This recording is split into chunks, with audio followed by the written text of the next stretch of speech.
Breaking news from Rome as Pope Francis I has announced plans to resign from his position at the end of the month. In this historic moment for the Catholic Church, Pope Francis steps down, bringing to a close a transformative decade of mercy, inclusion, and justice. But why did he place so much trust in one man, Cardinal Luis Antonio Tagle? As the Church stands at a crossroads, can Tagle bring the unity the Church so desperately needs? Can he keep the flame of hope, peace, and progress burning? Compassionate reformer, Tagle has led across continents, from advocating for the poor in Africa to uniting faiths in Myanmar. Now his vision could shape the future of the Catholic Church. Ahead lies a balancing between tradition and progress, tectonic global tensions, and divided voices within his Tagle's journey to be one of unity or division. Let us delve into this monumental shift and what the future holds for the Church under Cardinal Tagle. Cardinal Luis Antonio Tagle is a name increasingly associated with the future of the Catholic Church, from his compassionate attempts to serve the poor and vulnerable to his ability to bridge the gap between different faiths. It is still the reality of poverty, extreme poverty, that has an impact on the family. Tagle has led in a manner quite exemplary and true to the values instilled by Pope Francis. The fact that the Church is at this historic crossroads only brings a growing sense that Tagle, already proving to be a force on the world stage and an agent of reform, could be just the man to carry the Church's mission forward. But the question remains, will he be able to preserve the gains of Pope Francis as he navigates the Church through its shoals in the most critical time in history? For more than a decade, Pope Francis has been reconfiguring the Catholic Church, putting a new face on an institution often thought impervious to change. His papacy has overseen the Church make great strides on questions of social justice, from calling for action to alleviate the plights of the poor, and the most vulnerable to calling for action on climate change, to questioning the Church's stance on formerly taboo subjects like sexual abuse and the place of women in the Church. It was revolutionary how Pope Francis's attention to mercy and inclusion was pulled. He works tirelessly for an institution that would be more inclusive and compassionate. According to sources close to Pope Francis, it is believed that he thinks he has accomplished what he was appointed to do, so now it would be someone else's turn to run the Church. But Pope Francis has stayed firm to his belief that the Church can move with the modern world without losing any of its fundamental teachings, despite huge challenges throughout his papacy, be it internally within the Church or globally. May mean he feels that moment in history has passed, and now it is for a successor to ensure that the Church does evolve. Reports circulating in the Vatican purport that Pope Francis already has a successor in mind, although the formal decision is to be made by a conclave of cardinals. While this conclave is expected to elect the successor to Pope Francis, it is still believed that the outgoing pope will have significant clout over the process, and that the choice of successor for him would reflect the values he enshrined during his papacy. According to sources close to the process, Pope Francis's preferred candidate sees a church that is inclusive, socially conscious, and deeply engaged with the issues of the day. The timing of Pope Francis's resignation coincides with the Jubilee of Hope, a global event initiated by the Pope himself, placing emphasis on reflection, renewal, and hope during times of difficulty. This event, inaugurated on Christmas Eve 2024, may be the last act of a papacy in which Pope Francis has made his presence felt upon the Church. It is the end of an era for many, but also the start of something new. This is a moment that will shape the future of the Catholic Church, and many are watching closely to see what direction the Church will take under its new leader. Under Pope Francis's leadership, the Catholic Church has undergone significant changes.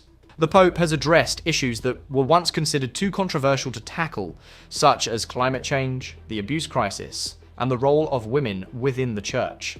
He has also worked to reform Vatican finances and make the institution more transparent and accountable.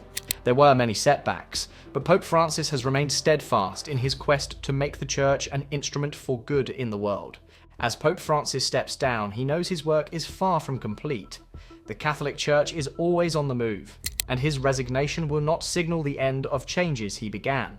Perhaps his exit might somewhat parallel the action of Pope Benedict XVI. Tens of thousands paying their final respects to the late Pope Benedict XVI, Pope Francis leading the funeral. The first pope in modern times to resign instead of dying while in office. Pope Benedict's resignation set a precedent, and now Pope Francis follows suit in the realization that the time has come for another to take over the reins. At the moment, the Church stands at an ambiguous point in life, with most of the troubles surfacing and needing control through firm and strong will. From the still unfolding scandals of clerical abuse, to the controversies surrounding the role of women in the Church and the full inclusion of LGBTQ Catholics, the future Pope will have to balance his respect for tradition with an openness toward change. This is no easy thing, and the next Pope will have to possess both the wisdom and courage necessary to lead the Church through such tempests. Cardinal Luis Antonio Tagle from the Philippines heads, perhaps, the leading contenders for succession to the chair of Peter in the Catholic papacy, with Tagle as the man, being very compassionate, with deep theological emphasis on serving the poor and destitute of this world. As the Archbishop of Manila and President of Caritas Internationalis, Tagle has given a big part of his life to answering the needs of the most vulnerable. He has spearheaded efforts to fund schools and vocational training programs in sub-Saharan Africa, helping lift families out of poverty while deepening their faith at the same time. In Myanmar, racked by ethnic and political conflict, Tagle worked untiringly to bring Catholic and Buddhist leaders together in the interest of reconciliation for a deeply divided society. Leadership under him has been characterized by deep commitment to the core values of the Catholic faith: compassion, justice, and peace, by encouraging indigenous cultural participation in church activities and speaking out on international issues that range from migration to climate change. He represents a changing church that reaches out across national boundaries. These are actions that epitomize hope, peace, and healing that the church can offer, making him a singularly bankable candidate to bring the church into the future due to his ease of outreach with other cultures and faiths. As the world prepares for this historic transition, it is crystal clear that Pope Francis will go on playing a very important role in shaping the future of the Church. The final decision will rest in the enclave of cardinals, but Pope Francis will have a say in how the process goes, and his successor will be representative of his hard work in changing values in the Church. Cardinal Tagle is an experience, with the compassion to guide the continuation of Pope Francis's work and the Church into the next phase of its journey. Another important step in his rise to prominence within the Church was the appointment of Cardinal Tagle as the new prefect of the Congregation for the Evangelization of Peoples.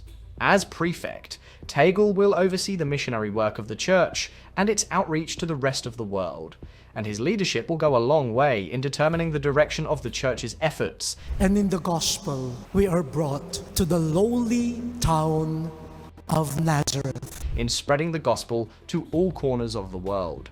While for many, Cardinal Tagle's path to the papacy is destined a certainty, the truth is that the papal election is far from certain. He faces a stiff fight from other cardinals, who include Cardinal William Goh of Singapore, who, with a more conservative approach, is considered a man capable of uniting the more traditionalist elements within the Church. Tagle, however, is considered a progressive, who has expressed his views on issues such as greater inclusion of LGBTQ Catholics and the need to address social justice issues within the Church. While these types of views may appeal to progressive elements, they could also serve to alienate more conservative members of the Church, and his ability to balance these competing forces will be crucial if he is to succeed. One of the main criticisms of Tagle has been his handling of the Vatican's relationship with China.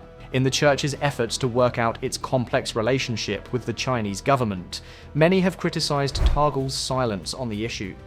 Having held key positions in the Vatican, such as coordinating the Church's outreach to China, his reluctance to speak on the controversial Vatican-China deal has raised questions over his leadership. Critics argue that his silence on such a sensitive issue speaks of a lack of independence and conviction, and could be a big stumbling block on his road to the papacy. Another controversy is the record of Tagle as Archbishop of Manila. There are those who criticized him for being too political, especially when he was vocal against former President Rodrigo Duterte. To some people, this is a manifestation of his concern for social justice, while to others, this political preoccupation diminishes his capability to guide the church in a more spiritual and neutral manner. They even say that, as Archbishop, he did not act stringently enough against clerical misconduct. If anything, that failure to do so would further testify to the lack of his authority and discipline in the ranks of the church. Despite these criticisms, those for Tagle insist this is the man the church now needs at its head. Humility, compassion, and deep faith mark his leadership. He has shown an ability to bind people from all cultures and religions together, and his progressive stands on social justice issues naturally fit into the vision set by Pope Francis for the Church. If Tagle can overcome such challenges, most notably his silence on China and the concerns by his critics that he is too political, then he will prove himself a leader capable of guiding the Church through difficult times. The Catholic Church is at an important juncture in its history. The resignation of Pope Francis, which has brought Cardinal Luis Tagle as a front-runner into the limelight, has made the future of the Church both uncertain and promising. It will need a leader who can pull together its divided and disparate factions, someone who can balance the sensitive scales between tradition and progress, and one who can respond with vision and conviction to the challenges of a church that has truly become global. Whether Cardinal Tagle is the right person for the job, only time will tell. But he has experiences, compassion, and commitment to justice that make him a strong candidate to lead the church into a new era. As the whole world watches this historic transition unfolds, the future is full of potential for the church. Under the leadership of Cardinal Tagle, the shape of the next chapter might be cut. And who knows, he might just be the leader to lead the church through these times, if he can overcome some of the major obstacles ahead of him.